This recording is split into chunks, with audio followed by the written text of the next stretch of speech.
Со засадување на 30 дрвца, учениците од Државното училиште за деца со оштетен вид го започнаа проектот Екоучилница. Тоа ќе биде нов простор на отворено за учење и истражување.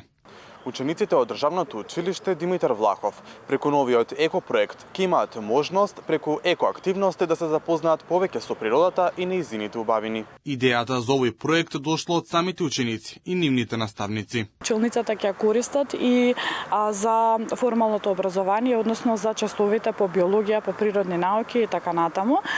Училницата е планирана да биде со неколку тактилни патеки кои што ќе бидат со различна текстура. Тоа е важно за лицата со оштетен вид, бидејќи на тој начин ќе го совладуваат подобро движењето, односно ориентацијата и мобилноста во просторот. Садниците ги обезбеди јавното предпријатие Македонски шуми. Оттаму вела дека се секогаш расположени да поддржат вакви еколошки идеи.